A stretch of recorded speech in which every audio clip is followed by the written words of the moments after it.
अस्सलाम वालेकुम जी। पाकिस्तान में ऑल्टो गाड़ी ये जिन लोगों ने रखी हुई है वो काइंडली इस वीडियो को देख लें और अपनी फैमिलियों पर या कम से कम अपने आप पर जो है वो रहम करें। ये फैसलाबाद में तांदियावाला के करीब एक ट्रैफिक हादसा हुआ है जिसके नतीजे में आप ये देखिए ऑल्टो गाड़ी का क्या हाल हुआ है। वो पिचक के रह गई है, उसको पंजाबी में कहते हैं चेपी बन गई है आगे और पीछे से। इसके कोई एयर बैग्स भी नहीं खुले, आप अंदर से भी देख सकते हैं। और इसमें से लाशों को जिस तरीके से गाड़ी को काट कर निकाला गया है, यकीन करें इंसान कानों को जो है वो हाथ लगाता है। ये आल्टो गाड़ी 30 लाख रुपए में पाकिस्तान में मिलती है, लेकिन इसके ना एयर बैग्स खुलते हैं और ना ही इसमें किसी किस्म का कोई क्वालिटी ओरिएंटेड स्टफ लगाया गया है। इसमें 5 बच्चे थे और मियाँ बीवी थे। 7 लोग इसमें सवार थे। हालांकि इसमें कैपेसिटी 5 लोगों की होती है, लेकिन वो बच्चे छोटे छोटे थे। वो उनका क्या हाल हुआ होगा मैं लफ्ज़ों में भी बयान नहीं कर सकता। और वो 7 के 7 अफराद, पूरी फैमिली, पूरी नस्ल जो है वो ख़त्म हो चुकी है। हुआ कुछ यूँ कि ये गाड़ी जो है एक गन्ने वाली जो ट्रॉली होती है, ये उसके अंदर लगी है और उसके अंदर लगने के बाद ये उसी के ऊपर जो है वो चिपक गई है। किसी किस्म का कोई भी इसमें एयर बैग जो है वो नहीं खुला। ये कोई पहला वाकया नहीं है ऑल्टो गाड़ी का। ऑल्टो गाड़ियों के जितने भी एक्सीडेंट होते हैं, एक शख्स था इस्लामाबाद से, उसने एक पोस्ट लगाई।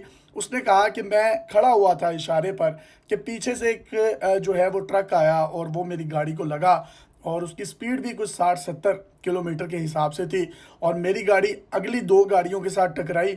आगे और पीछे से उसकी जो कंडीशन हुई वो आप ये देख लिए, एयर बैग किसी किस्म का भी नहीं खुला। लेकिन अल्लाह ताला ने उस शख्स की जो है वो जान बचा ली। और आप ये देखिए, और इस तरह के कई आल्टो गाड़ियों के जो एक्सीडेंट्स हैं उसमें आप देखिए इनके साथ हाल होता क्या है। अब हमारा हमसाया मुल्क है इंडिया, वहीं पर ये जो ऑल्टो गाड़ी बनती है उसकी कीमत पाकिस्तानी रुपीज़ में तकरीबन कुछ 14-15 लाख रुपए है।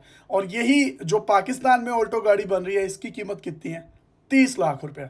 इसी तरीके से ये सुजुकी की गाड़ी एक वैगन आ रहा है जो पाकिस्तान में 37 लाख रुपए की दी जा रही है। कोई इनको पूछने वाला नहीं है, कोई इनके रेट्स का पूछने वाला नहीं है, कोई इनकी क्वालिटी पे चेक एंड बैलेंस रखने वाला नहीं है। और वही जो 37 लाख की गाड़ी पाकिस्तान में मिल रही है वैगन आर, उससे अच्छी क्वालिटी की जो वैगन आर है वो आपको इंडिया में पाकिस्तानी रुपीज़ में 22 लाख रुपए में मिल रही है। इसी तरीके से जो यहाँ पर सुजुकी की स्विफ्ट है वो 47 लाख रुपए में आपको कॉस्ट करती है, जबकि वही गाड़ी स्विफ्ट आपको इंडिया में पाकिस्तानी रुपीस में 22 लाख रुपए की मिलती है। और तो और जो इंडिया में ऑल्टो गाड़ी आपको मिलती है उसका इंटीरियर भी बड़ा बेस्ट है, उसके एयरबैग्स खुलते भी हैं। यहाँ पर जितने एक्सीडेंट होते हैं मोस्टली लोग ये कहते हैं कि इनके एयरबैग्स नहीं खुलते।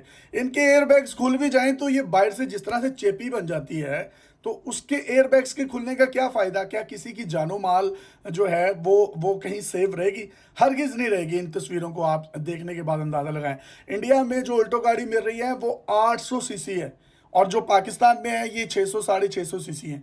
लेकिन वो बड़ा इंजन होने के बावजूद उसकी जो माइलेज है वो 20-22 किलोमीटर है। इनकी जो माइलेज है ये 16-17 किलोमीटर है। ये इंडिया में मौजूद गाड़ियों का इंटीरियर देखिए, एक्सटीरियर देखिए, और ये पाकिस्तान में मौजूद इन गाड़ियों के इंटीरियर एक्सटीरियर देखिए।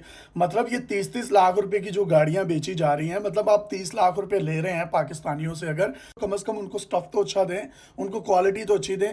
मैं ये समझता हूँ कि ये बेचने वालों की गलती नहीं है, ये खरीदारों की गलती है जो इस तरह की गाड़ियां खरीद कर अपने आप पर तो रहम नहीं करते, कम से कम अपने उन छोटे छोटे बच्चों का या अपनी फैमिलीज का एहसास कर लें। और इस तरह की जो गाड़ियां हैं अगर उनके एयरबैग्स खुल भी जाएं तो बचने का किसी भी किस्म का कोई चांस नहीं। और ख़ास तौर पर इस गाड़ी के करीब से अगर कोई बड़ा ट्रक गुजर जाए तो यकीन करें ये लहराना शुरू कर देती है। इसके अंदर ऐसी वाइब्रेशन पैदा होती है कि ये उस हवा के प्रेशर से ही साइड पर हो रही होती है। और मैंने मोटरवेज पर देखा है कि ये गाड़ियां 130-140 की स्पीड पर जा रही होती हैं और थर्ड लाइन में चल रही होती हैं। तो खुदारा जो ड्राइवर्स हैं वो इन गाड़ियों को चलाते वक्त खसूसी तौर पर एहतियात करें। अगर आपने इनको ख़रीद ही लिया है तो इनको किसी बड़े हाईवेज़ पर ना लेकर जाएँ, क्योंकि अगर ये किसी बाइक में भी लग जाएँ तो वो बाइक बिल्कुल ठीक रहती है। और इस गाड़ी का जो हाल होता है ना, वो मतलब अगर पीछे से बाइक भी लगे तो ऐसा महसूस होता है कि जैसे कोई बड़ा डंपर आके उनमें लगा था और एक बड़ा जो है वो डेंट डल चुका है।